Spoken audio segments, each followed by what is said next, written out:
தேவனுடைய நாமம் மகிமைப்படுவதாக. ட்ரூத் அபவுட் ஏஞ்சல்ஸ் என்கின்ற புத்தகத்தின் 16வது பாடத்தின் மூலமாக தேவன் நமக்கு கற்றுக் கொடுக்கும் பாடத்தை படிப்போம். இன்றைய நாளின் தலைப்பானது நியாயாசனத்தில் அன்னாவுக்கும் காய்பாவுக்கும் முன்பாக இயேசு கிறிஸ்து. குற்றமில்லாத இரத்தமாகிய இயேசு கிறிஸ்துவை காட்டி கொடுத்த பிற்பாடு விசாரணைக்காக பிரதான ஆசாரியரும் வேத பாரகரும் ஜனத்தின் மூப்பருமான காய்பாவினிடத்தில் கொண்டு வரப்பட்டார் இயேசு கிறிஸ்து. அவரை காய்பா பார்த்த மாத்திரத்தில் அவரின் உன்னதமான குணமும் அவர் சுமக்கும் பாரம், அதாவது பாவியை மீட்க வந்த இரட்சகராக இயேசு அவருக்கு தோன்றினார்.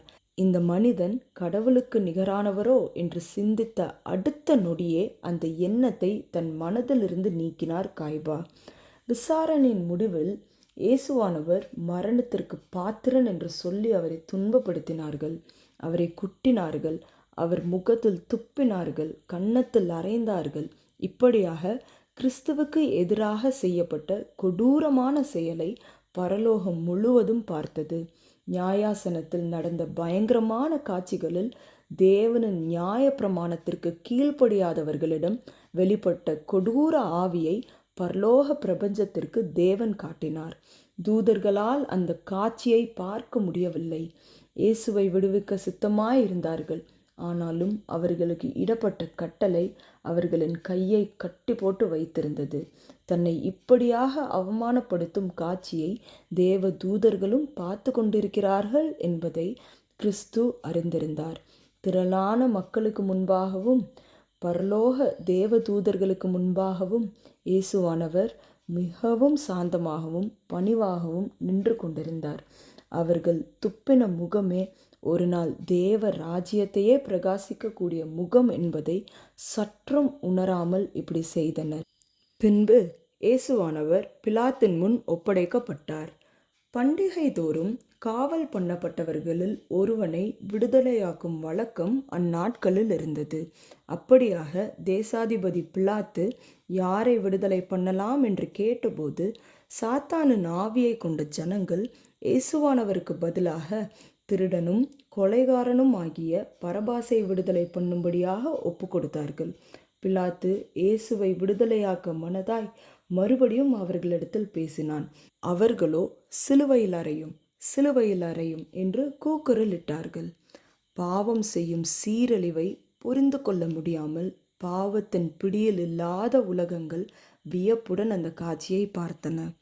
பிதாவின் ஒரே பேரான குமாரன், பரலோகத்தின் மகத்துவம் அவர், மகிமையின் ராஜா அவர், எவர்களை காப்பாற்ற வேண்டும் என்று பூமிக்கு வந்தாரோ அவர்களாலே கேலி செய்யப்பட்டார், அவமதிக்கப்பட்டார், நிராகரிக்கப்பட்டார்.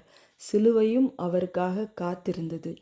சிலுவையின் பிடி பிலாத்துவின் கரங்களில் இருந்தது.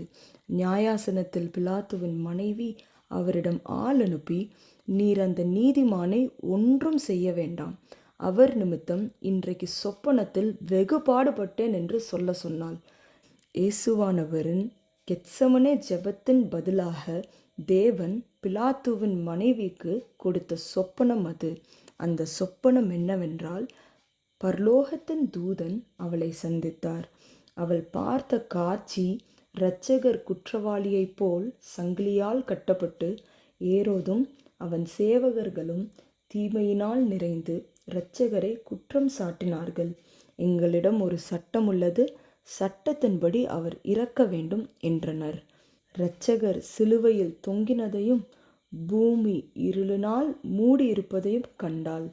முடிந்தது என்ற அழுகையின் சத்தத்தையும் கேட்டாள். இன்னும் ஒரு காட்சி அவள் பார்வையை சந்தித்தது. இரட்சகராகிய கிறிஸ்து பெரிய வெண்மேகத்தின் மீது அமர்ந்திருப்பதையும் அவரை துன்பப்படுத்தினவர்கள் கிறிஸ்துவுக்கு முன் தப்பி ஓடினதையும் பார்த்தாள். இதுவே அந்த சொப்பனம். அந்த சொப்பனத்தில் அவளுக்கு காண்பிக்கப்பட்டபடியே இயேசுவானவருக்கு நேர்ந்தது. பிலாத்து இயேசுவை விடுவிக்க ஆசைப்பட்டார், ஆனால் செய்ய முடியவில்லை. ஏனென்றால் தனது பதவியையும் மரியாதையையும் தக்க வைக்க நினைத்து உலக மீட்பரின் உயிரை தியாகம் செய்ய ஒப்பு கொடுத்தார். நம்மை உற்று பார்க்கும் தேவதூதர்களுக்கு முன்பாக நாம் எப்படி இருக்கிறோம்?